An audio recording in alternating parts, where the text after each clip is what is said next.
الحمدللہ وکفى وسلام علی عبادہ الذین اصطفى اما بعد۔ بزرگان محترم اور عزیز میرے بھائیوں، اللہ تعالیٰ سے تعلق کو مضبوط کرنے کا سب سے بڑا ذریعہ ذکر اللہ یعنی اللہ تعالیٰ کا ذکر ہے۔ اگر کوئی غلطی، کوئی گناہ، کوئی جرم سرزد ہوتا ہے، وہ اسی وجہ سے ہوتا ہے کہ بندہ اللہ کو بھول جاتا ہے۔ اس لیے ہمیں اللہ کے ذکر کرنے کا حکم دیا ہے۔ اللہ تعالیٰ نے ذکر اللہ کو بہت آسان کر دیا ہے۔ انسان چلتے پھرتے، اٹھتے بیٹھتے سوتے اللہ کا ذکر کر سکتا ہے۔ اللہ تعالیٰ کے ذکر کرنے میں نہ وضو شرط ہے، نہ قبلہ رخ کی شرط ہے، نہ بیٹھنے کی شرط ہے۔ جب کوئی بندہ اللہ تعالیٰ کے ذکر کرنے کا عادی ہو جاتا ہے تو اس کی زبان اللہ تعالیٰ کے ذکر سے تر رہتا ہے۔ بعض اللہ کے بندے اللہ کے ذکر کا اس طرح عادی بن جاتا ہے کہ اس کی ہر نقل و حرکت، اس کی ہر سانس میں اللہ تعالیٰ کی یاد سموئی ہوئی ہوتی ہے۔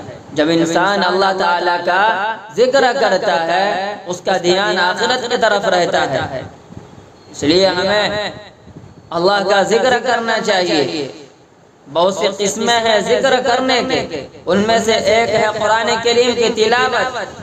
ہم روزانہ کے ایک معمول بنا لیں۔ سب سے پہلے جب ہم فجر کی نماز پڑھیں، فجر کی نماز کے بعد جو تسبیحات ہے، سبحان اللہ، الحمدللہ، اللہ اکبر، اس کو پڑھیں۔ اس کو پڑھنے کے بعد جب نماز سے فارغ ہو جائے تو چند چیزوں کا اہتمام کر لینا چاہیے۔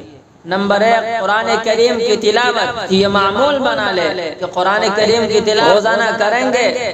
کوئی دن ایسا نہ رہے کہ قرآن کریم کی تلاوت کے بغیر ہم رہ جائیں۔ اگر کوئی ایک پارہ پڑھنے پر قادر ہو تو ایک پارہ پڑھیں، آدھے پارے پڑھنے کی قادر ہو تو آدھا پارہ پڑھیں، ایک پاؤ پڑھیں۔ اگر ایک پاؤ بھی نہیں پڑھ سکتے کم از کم ایک رکوع ضرور پڑھیں۔ روزانہ کی یہ عادت بنا لیں، یہ معمول بنائیں کہ ہمیں روزانہ قرآن کریم کی تلاوت کرنا ہے۔ نمبر دو، ذکر۔ تیسرے کلمے کی تسبیح پڑھنا ہے۔ سبحان اللہ والحمدللہ ولا الہ الا اللہ واللہ اکبر ولا حول ولا قوت الا باللہ العلی العظیم، اس کو بھی ہم پڑھیں۔ نمبر تین، استغفار کی کثرت۔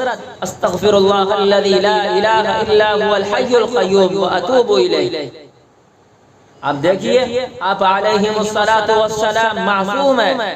آپ علیہم الصلاۃ والسلام سے کوئی گناہ سرزد نہیں ہو سکتا۔ اللہ تعالیٰ نے آپ کو معصوم بنایا، لیکن پھر بھی آپ علیہم الصلاۃ والسلام فرماتے ہیں میں روزانہ 70 مرتبہ استغفار کرتا ہوں۔